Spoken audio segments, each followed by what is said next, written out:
2 weeks before our wedding, I found out my fiancée was in Miami with another man. She begged for forgiveness, but the ceremony was already canceled behind her back. I am 34, and for a long time, I believed that my life was finally falling into place. After years of struggling to find stability, love, and purpose, I thought I had found everything I was searching for. I was engaged to a woman I truly believed was the love of my life. We had spent 3 years together, building memories, making promises, and sharing dreams about the future. 6 months ago, I proposed to her with my heart racing, my hands shaking, and my entire soul hoping for that one answer. She said yes without hesitation, and in that moment, I felt as if the whole world had opened up before me. The months that followed were a storm of excitement. The date was set. Invitations were sent out. Friends and family were talking about the ceremony as if it would be the highlight of the year. Every corner of our apartment was filled with little reminders of what was to come: wedding magazines, catalogs for suits and dresses, boxes of decorations, and gifts that arrived earlier than expected. To anyone looking in from the outside, it was the perfect picture of a couple deeply in love, standing on the edge of forever. And I wanted so badly to believe that picture was real. But beneath that beautiful image, something dark was moving quietly. It started with small things, so small that I forced myself not to worry. She would come home later than usual and say she had been out with friends. Sometimes she would get lost in her phone and quickly put it away if I happened to look over. There were days when she seemed distant, like her mind was somewhere else entirely. But when I asked, she brushed it off with a smile that didn't quite reach her eyes. I convinced myself that it was just stress from the wedding planning, that the pressure of organizing such a big event was taking its toll on her. Friends tried to hint that something was off. One even asked me directly if I trusted her completely. I laughed at the question, telling them that trust was the foundation of our relationship. Deep inside, though, I felt a quiet unease. But love has a way of making you blind when you don't want to see the truth. I thought that trusting her fully was proof of my love, and that questioning her would only push us apart. So I kept believing, even as my heart whispered warnings I did not want to hear. 2 weeks before the wedding, everything fell apart. She told me she needed to spend a few days away to clear her mind before the big day. She said it was a mini vacation with a couple of friends, a way to relax before marriage changed everything. I didn't want to doubt her. I hugged her goodbye at the door and told her to enjoy herself, even though something inside me felt strangely heavy. She promised she would be back soon, smiling at me as if nothing was wrong. For 2 days, I tried to keep myself busy. I went over the guest list again, spoke with the caterers, and walked around the venue we had carefully chosen together. But that heavy feeling wouldn't leave. Then, out of nowhere, a message came from a friend that shattered my world. It was a screenshot from social media, a post she had been tagged in. The location read Miami, and she wasn't with any friends I knew. She was standing beside another man, smiling in a way I hadn't seen in months. My heart stopped as I stared at the photo. The caption was casual, something that could have been dismissed, but the way they stood together said everything. Her hand was on his shoulder, his arm wrapped comfortably around her waist. They didn't look like strangers. They didn't even look like friends. They looked like a couple. And in that single moment, my entire future shattered into pieces. I wanted to tell myself that it was a mistake, that there was an explanation. I called her, but she didn't answer. I tried again, straight to voicemail. Hours passed and I sat there with my phone in my hand, my mind torn between anger, fear, and denial. Finally, when she did call back late at night, her voice sounded tired, almost irritated. She said she was busy and would call me tomorrow. She didn't even try to hide the noise of a party behind her. That night, I barely slept. My thoughts were a mess of questions. Who was the man? How long had this been going on? Was everything she told me for the past 3 years a lie? I looked at the invitations sitting on the table, at the suit hanging in the closet, at the dreams we had built together, and for the first time, I realized they might all be worth nothing. The next morning, she called again. Her tone was softer now, like she realized I had seen something I wasn't supposed to. She tried to laugh it off, saying it was just a friend, and that I shouldn't read too much into a photo. But I heard the hesitation in her voice. I heard the fear of being caught. My chest felt heavy as she spoke, every word sounding like a poor attempt to cover a truth she couldn't hide anymore. By then, something in me had already changed. The man who believed in forever was gone. I listened to her excuses, but in my heart, I knew. She had lied to me.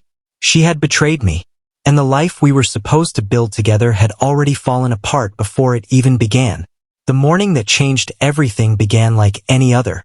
Sunlight came through the window, the same breakfast routine played out, and I tried to focus on work rather than the stress of wedding details. But when the phone buzzed with a message from a close friend, I felt something cold move through my chest. It wasn't a regular greeting or a simple reminder.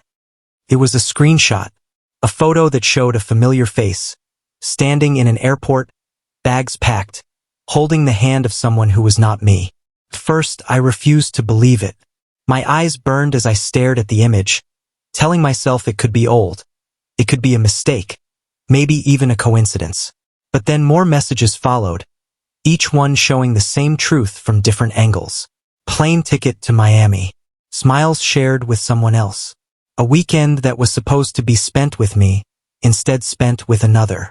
The room felt smaller, and every beat of my heart was heavy, as if the walls were closing in. I sat there in silence, my hands shaking around the phone, and I remembered every promise that had been made to me. The vows we had planned to speak, the words of forever that were supposed to be ours. Each one felt like a knife turning slowly. And in that moment, the man I thought I was about to become, a husband, a partner for life, began to disappear. For hours I didn't move. I kept scrolling, reading the messages again and again, trying to make them say something different. But the truth never changed. She wasn't just gone for a few hours. She was gone with someone else. And she had chosen to do it 2 weeks before we were supposed to stand in front of everyone we loved and promise faithfulness. Later that evening, I sat alone in the quiet, and the apartment that once felt like home became a place filled with lies. Every picture on the wall looked different. Every memory felt stained. I realized then that I couldn't pretend anymore. The man she was with had replaced me in a role I had worked so hard to prepare for. And if she could do that while our wedding was around the corner, then she never truly belonged beside me. So, with a steady hand, I began making calls. First to my family, then to close friends, and finally to the venue. Each word hurt as I spoke it aloud, but each one brought a strange peace. The wedding is off. I said it again and again, until the words stopped hurting and started feeling like the truth I needed to accept. Behind her back, while she was laughing in Miami, I canceled everything. The ceremony was gone before she even knew it.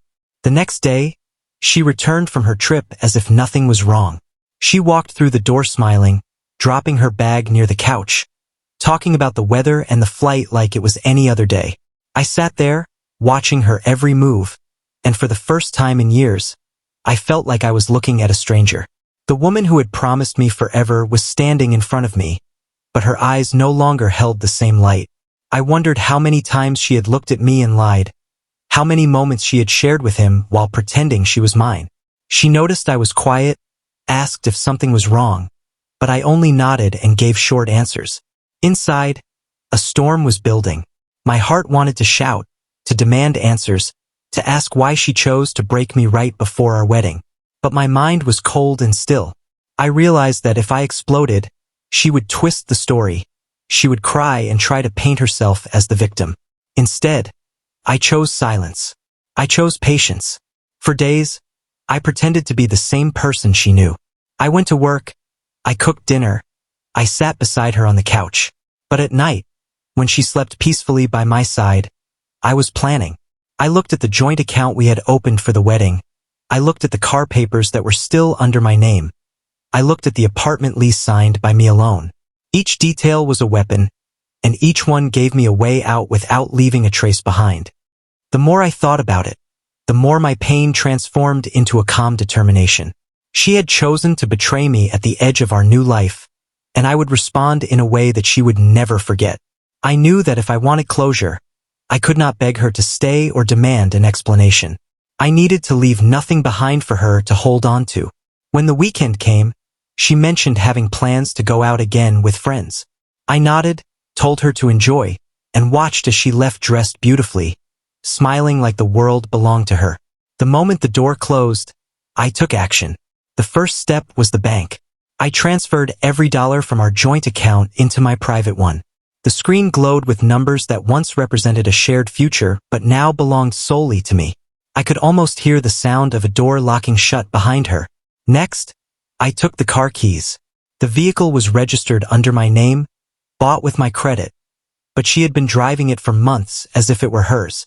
I drove it to a dealer that same afternoon, signed the papers, and walked away with the check in my pocket. By the time she returned home that night, the car she thought was hers would already be gone, parked somewhere in a lot she could never reach again. That evening, I canceled the wedding plans one final time, informing every vendor that the event would not be happening. I listened to their disappointed voices, their attempts to convince me to reschedule, but I simply said no. The venue, the flowers, the music, everything was erased in a few phone calls. By the time she discovered the truth, there would be nothing left. For the final touch, I booked a one-way ticket out of the city. I knew that if I stayed, she would chase me with excuses, with apologies, with fake promises. But I did not want her voice in my ears ever again. I wanted to disappear from her life in the same way she had disappeared from mine. Suddenly, without warning, leaving behind only emptiness. When she returned later that night, she found me sitting calmly at the table. I looked at her and smiled, a smile that carried no warmth. She asked what I had been doing all day, and I simply said, taking care of things. She didn't understand at the time, but soon she would. The weight of her choices was about to crush her, and I didn't need to raise my voice to make it happen. Days passed slowly, yet each one gave me a little more strength. The first few nights were the hardest. I could barely sleep, because every time I closed my eyes, I saw her face laughing with him. But then I realized something important. The pain was only temporary. What she did was not a reflection of me, but of her own choices, her own weakness. I did not fail as a partner. She failed as a person who promised love and loyalty. When she finally returned, her smile carried the same careless energy I once fell for. She walked in as if nothing had changed. But when she saw the papers on the table, the empty closet, and the rings left behind, her expression fell apart. She asked questions. She tried to laugh. She tried to explain. Yet I stayed silent. I had already spoken the only words that mattered to everyone else. The wedding is canceled. To her, I had nothing left to say. She begged at first, her voice cracking as she promised it was a mistake. But what kind of mistake lasts days? What kind of mistake needs plane tickets, hotel rooms, and another person's hand to hold? I watched her collapse into tears, and for a moment, I felt a spark of the old pain return. But then it left me just as quickly, because for the first time in weeks, I saw the situation clearly. Her tears were not for me. They were for herself, for the comfort she lost, for the future she could no longer touch. I walked away that night without anger, without shouting, without revenge. I walked away with nothing in my hands, but with everything in my heart, dignity, strength, and the knowledge that I deserved more than half-truths and cheap lies. The life we were supposed to share was already broken, but I still had my own life, and that was enough to start again. Months later, I heard stories about her, how things didn't work out with the man she chose, how she tried to rebuild, but nothing felt the same. People expected me to feel satisfaction, maybe even pride, but all I felt was relief. Relief that I had escaped before it was too late, that I had walked away before my entire life was tied to someone who never valued it. And as I sit here today, looking back at everything, I realize something powerful. Sometimes, the strongest thing you can do is to let go. Sometimes, walking away isn't weakness, but the purest form of strength.